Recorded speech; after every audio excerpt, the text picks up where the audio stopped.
Hello students, आज मैं physical chemistry का एक इम्पॉर्टेंट टॉपिक डिस्कस करने जा रही हूँ जो कि है हेनरी लॉ। हेनरी लॉ पे क्वेश्चन आना ही आना है।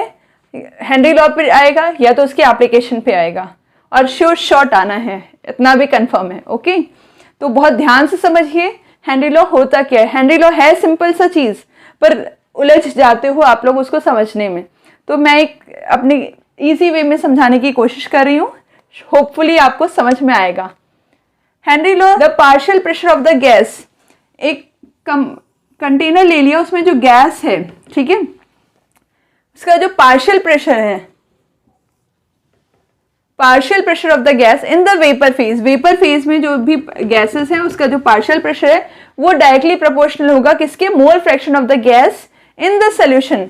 जो भी सोल्यूशन में गैस होगी उसके मोल फ्रैक्शन के बराबर होगा। Okay, it means partial pressure जो भी गैस का होगा वेपर फेज में जो प्रेशर लगा रहा है is directly proportional to the mole fraction of the gas in the solution. Okay, ये क्लियर हो गया। अब इसी लॉ को मैथमेटिकल फॉर्म में लिख लेते हैं। Mathematical form, partial pressure of a gas in the vapour phase is directly proportional to the mole fraction of the gas in the solution, जो सोल्यूशन में है। ठीक है, अब प्रोपोर्शनलिटी साइन हटाएंगे जिसकी वजह से एक कांस्टेंट आ जाएगा KH। KH क्या है? Henry law constant, Henry's law constant. अब आप सोचोगे ठीक है, अब इस पे क्या आ जाएगा, इसका रिलेशनशिप इसके साथ नहीं पूछा जाता। क्वेश्चन आता है कि KH का रिलेशनशिप X के साथ क्या है। अगर हमने एट कांस्टेंट प्रेशर देख लिया, ठीक है, एट कांस्टेंट प्रेशर क्या हो गया, एट कांस्टेंट प्रेशर देखेंगे अगर, तो प्रेशर जब कांस्टेंट कर दिया तो KH is inversely proportional to 1/x आ गया।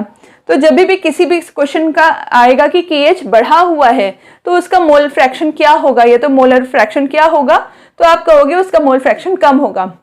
एक इस पे क्वेश्चन आ जाता है, बहुत इंपॉर्टेंट क्वेश्चन है कि जो एक्वेटिक लाइफ होती है ज़्यादा कंफर्टेबल होती है कोल्ड कंडीशन में instead of warm condition. Why? तो इसका आंसर सिंपल इसी पे बेस्ड होता है। एच की वैल्यू जो है बढ़ती है जैसे जैसे टेम्परेचर बढ़ता है। ओके, टेम्परेचर डिपेंडेंट है, जैसे जैसे टेम्परेचर बढ़ रहा है KH की वैल्यू नोटिस की गई है कि वो भी बढ़ती है। अब KH की वैल्यू अगर टेम्परेचर ज़्यादा है, मतलब कि कोल्ड वार्म कंडीशन है, वार्म कंडीशन है तो टेम्परेचर हाई होगा, तो KH की वैल्यू भी हाई हुई।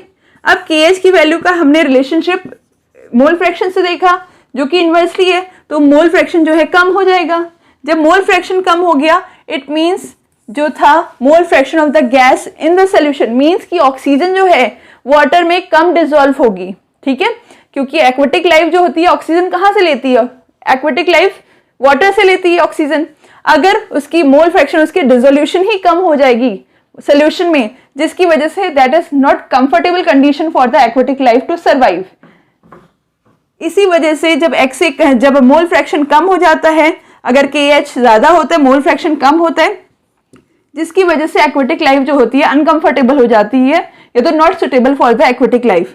तो वार्मर कंडीशन में KH की वैल्यू ज्यादा होने की वजह से और सॉल्युबिलिटी कम होने की वजह से एक्वेटिक लाइफ सर्वाइव करना मुश्किल होता है, जिसकी वजह से ये वार्मर कोल्ड कंडीशन में ज्यादा बेटर फील करती हैं और ज्यादा अच्छे से सर्वाइव करती हैं। ये इंपॉर्टेंट क्वेश्चन है, हमेशा आता है। ठीक है, अब इसके एप्लीकेशंस देख लेते हैं, क्योंकि एप्लीकेशन पॉइंट ऑफ व्यू से भी हेनरी लॉ बहुत इंपॉर्टेंट है। एप्लीकेशन में फर्स्ट एप्लीकेशन जो आपका कोल्ड ड्रिंक्स होती है उसमें जो CO2 डिसॉल्व होता है, जितना ज़्यादा, क्योंकि एक ये लॉ अपना सामने रखिए आप लोग ताकि माइंड में आपके रहे कि क्या बताया जा रहा है। जितना ज़्यादा प्रेशर डालेंगे उतना सॉल्युबिलिटी होगी। मोल फ्रैक्शन मीन्स सॉल्युबिलिटी ही एक तरह से।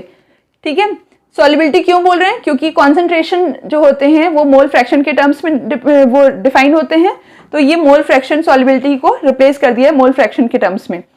तो हेनरी लॉ में जो जितना ज़्यादा प्रेशर डालेंगे उतनी ज़्यादा सॉल्युबिलिटी होगी, उतना ज़्यादा CO2 उसमें डिसॉल्व होगा। ठीक है, दूसरी कंडीशन क्या है, फर्स्ट CO2 डिसोल्यूशन की बता दिया, डिसोल्यूशन। दूसरा बहुत इंपॉर्टेंट एग्जाम्पल है स्कूबा डाइव्स। जो स्कूबा डाइवर्स होते हैं, जो डाइव्स समुद्र में जाते हैं ठीक है, उनको स्कूबा डाइव्स कहते हैं। अब वो क्या हुआ, उनको समझने के लिए आपको ये थोड़ी सी ड्राइंग मेरी देखनी होगी। ये सी है, ये माउंटेन है, ओके, माउंटेन यहाँ से शुरू हो रहा है, ठीक है, ये माउंटेन है और यहाँ एक ग्राउंड पे पर्सन खड़ा है। अब जो भी ऊपर की एयर है, हमारे अगल बगल जो भी एयर लग रही है वो हम पे एक प्रेशर लगा रही है and that pressure is called atmospheric pressure, ठीक है। एटमॉस्फेरिक गैसेस से जो प्रेशर लग रहा है that is called atmospheric pressure.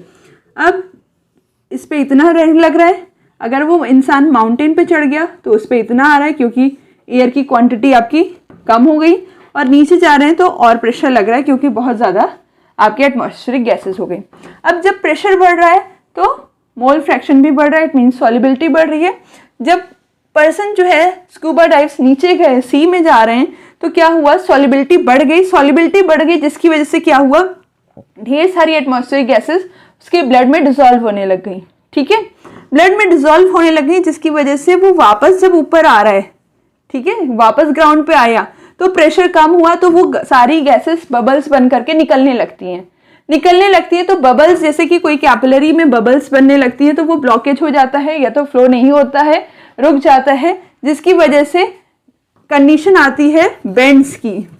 Bends जो होता है कंडीशन होती है जिसमें कि ब्लड सर्कुलेशन, बबल्स की वजह से ब्लड सर्कुलेशन ठीक से नहीं हो पाता है, उस कंडीशन को बेंड्स कहते हैं। बेंड्स नाम से भी क्वेश्चन आता है। अब बेंड्स की कंडीशन आ गई। अब इस कंडीशन को हम ओवरकम कैसे कर सकते हैं, जो उनके ऑक्सीजन सिलेंडर्स होते हैं उसमें नाइट्रोजन होता है, ऑक्सीजन होता है, प्लस हम उसमें हीलियम भी मिला देते हैं। हीलियम नॉन रिएक्टिव गैस है, जिसकी वजह से हीलियम मिला देते हैं तो क्या होता है, सॉल्युबिलिटी जो होती है उसकी उतनी नहीं हो पाती और उसको बेंड्स की प्रॉब्लम नहीं होती है, राइट। नेक्स्ट क्या है, मैंने डायग्राम इसलिए बनाया है क्योंकि हम माउंटेन वाली भी क्लाइंबिंग कर लेते हैं। अगर माउंटेन पे चढ़ता है तो एटमॉस्फेरिक प्रेशर कम हो रहा है, ठीक है।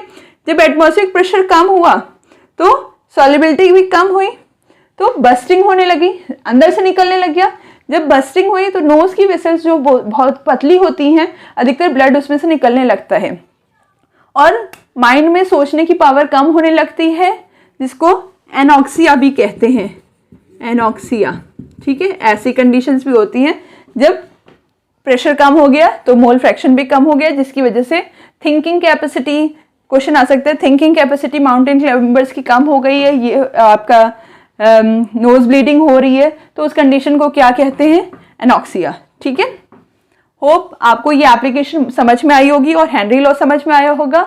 अगर आपको पसंद आया हो तो please like, share and subscribe करना ना भूलें।